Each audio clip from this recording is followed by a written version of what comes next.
This was me watching the Doctor Strange trailer and I thought it was pretty good. Well, it was so good that it made me excited to make a poster for the movie. And so I did. And let's see how I made it. So I started out by adding this block of bricks and then I duplicated it 3 times to kind of create this brick wall. And there is a small gap that's formed at the middle of the wall. So I covered it up by using the main subject, which is obviously Doctor Strange. I mean, what else would it be, right? And then by using the rectangular selection tool, I created sort of a doorway behind Doctor Strange by masking out the bricks from that region. It took a few tries to get the size of the doorway right, but once I placed everything into position, I tilted the brick doorway a little to the right. And now the image looked a bit cramped for room, so I increased the size of the canvas. And then I started working on the background. And for that, I added this nice looking sunset cloud image at the top. And then I added another image of clouds at the bottom. And this sort of created this nice contrast between purple and yellowish orange color, which are complementary colors. And this choice of colors were inspired by this scene from Doctor Strange trailer.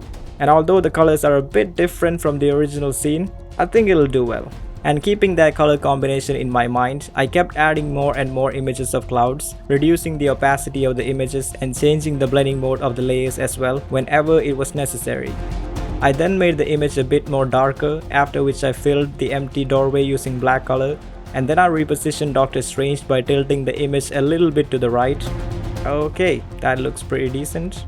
And then by using different adjustment layers, I changed the color and the exposure of the brick wall. And as I thought about it, the doorway looked a bit too wide.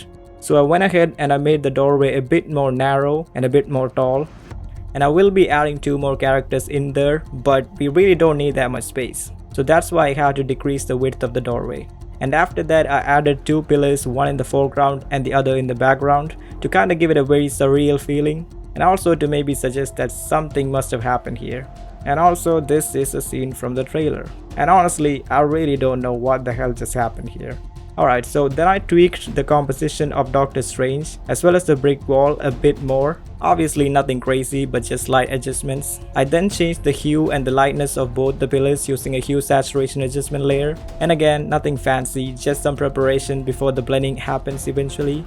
I then added this image of a hallway or a corridor or whatever you want to call it. And then I made this image a little bit more dark by using different adjustment layers. And after that, I went back to the background and I repositioned some of the clouds, changing the blending modes, reducing the opacity and adding gradients whenever and wherever it was necessary.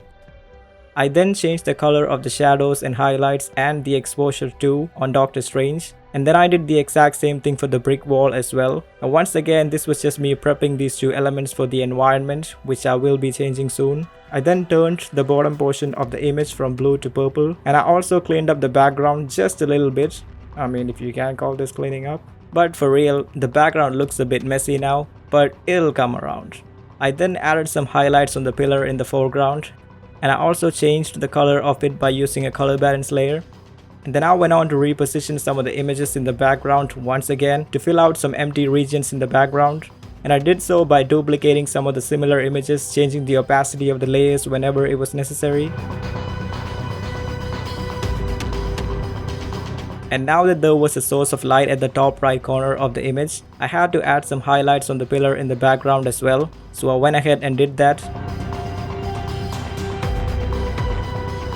And then I filled the empty region behind Doctor Strange using a shade of purple. And I gotta say, this was a very subtle effect. I could well have done without it. But anyway, I then went back to the background clouds, and yet again, and yes, my organizational skills are very poor. And then I filled the empty spaces by using bits and pieces of the same images, erasing the unnecessary parts by using a cloud brush.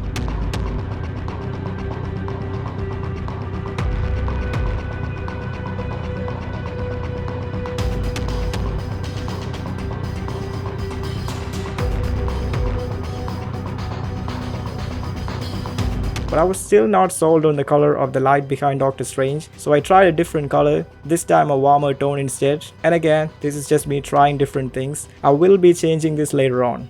And then I moved on to changing the lighting on Doctor Strange. But before that, I made the selection of Doctor Strange a bit more cleaner using the select and mask option. And once I was happy with the selection, I added a bunch of adjustment layers to give him and his costume a purple tone. And once I did that, I knew that I had to bring in a little bit more purple color in the bottom portion of the image. And I did that using a hue saturation adjustment layer. And once I was happy with the environment, I went back to Mr. Stephen Strange and I did some puppet warping. And after that, I went on to add Scarlet Witch. And honestly, when you're making posters and stuff, the most difficult thing is finding the right image. And this was by no means a good quality image, but you know, this will do, I hope. So I made a rough selection of Wanda using the object selection tool. And then I cleaned it up and I placed it right next to Doctor Strange.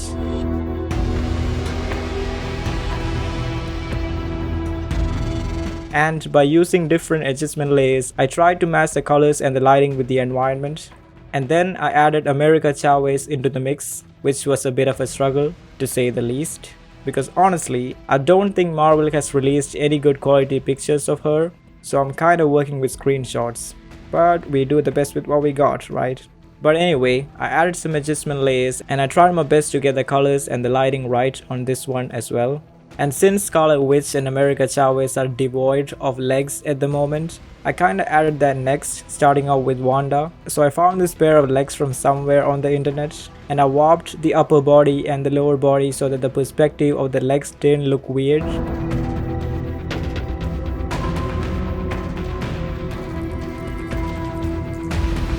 I then went ahead and did the exact same thing for America Chavez as well, but this was much more difficult because this was complete guesswork at this point.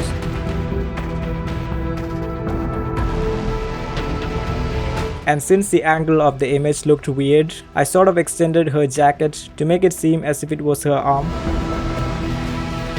And I also had to add some hair on the left as well. And then I went back to Scarlet Witch and I made some adjustments here as well.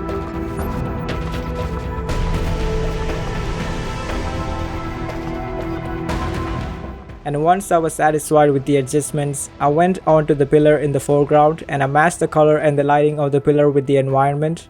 And by using a fog brush and purple as the foreground color, I added some fog behind the pillar and then in front of the pillar as well.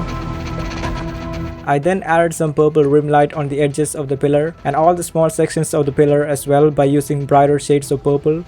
And I had to repeat the process a couple of times to get the desired effect. And I then went ahead and I added some atmospheric depth to the main subjects as well. And I did it so that Doctor Strange stood out from the three because of obvious reasons, I guess. And this purple fog that I'm adding will enable me to add some manual highlights and shadows on the main subjects as well. And then I did more color matching on the models by using different adjustment layers and different blending modes. And since I had that purple fog behind the main subjects, I had to add some rim light as well. And firstly, I started with Doctor Strange.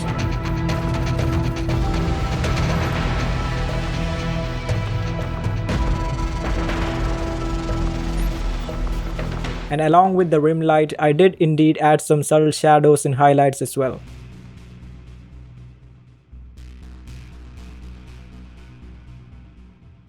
I then went ahead and did the exact same thing with Scarlet Witch as well, creating shadows, highlights and rim light wherever it was necessary. And you guessed it, I did the exact same thing for America Chavez as well.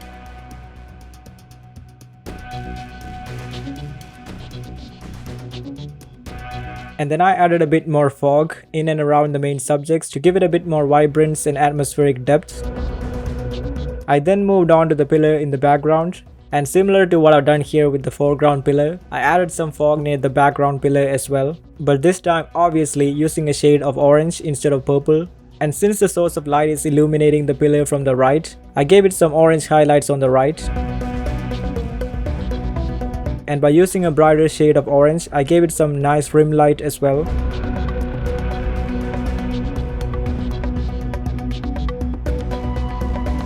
And I made the opposite side of the pillar a bit more darker because obviously whenever you have highlights, you will have shadows as well.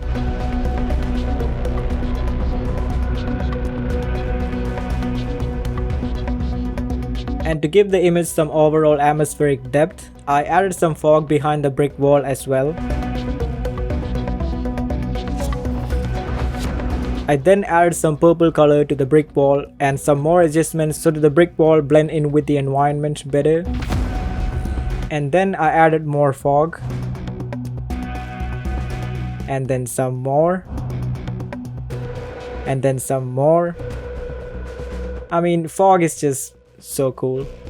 The brick wall looked a bit too symmetrical at this point, and I didn't like that. I wanted it to be a bit rough around the edges, quite literally. So by using the lasso tool, I started creating some uneven edges. And I can't lie, this was probably my favorite thing about this whole edit, getting to do this, because this was so much fun. And then by using different techniques, I added an orange rim light on top of the brick wall. And at the bottom, I added purple rim light.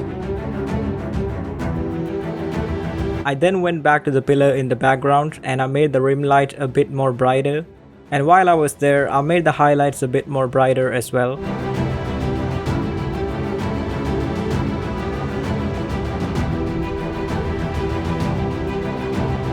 And obviously, I had to do the same thing for the pillar in the foreground as well.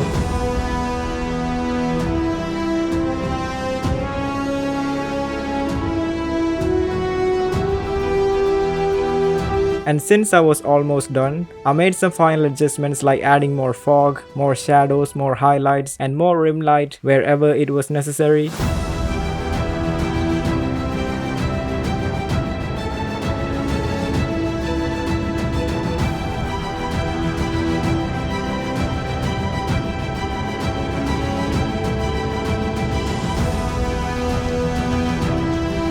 And finally, I can't call this a poster without the name of the movie, right? So I went ahead and I nabbed this image from the original Marvel poster and I cut out the region that contains just the text. I then turned the layer blend mode to screen, and then by using a levels adjustment layer, I got rid of some of the unnecessary bits. And after that, I did a little bit more cleaning up and now it looks like a poster. And finally, the image went straight into camera raw filter and I added a few more effects, and this is the final poster.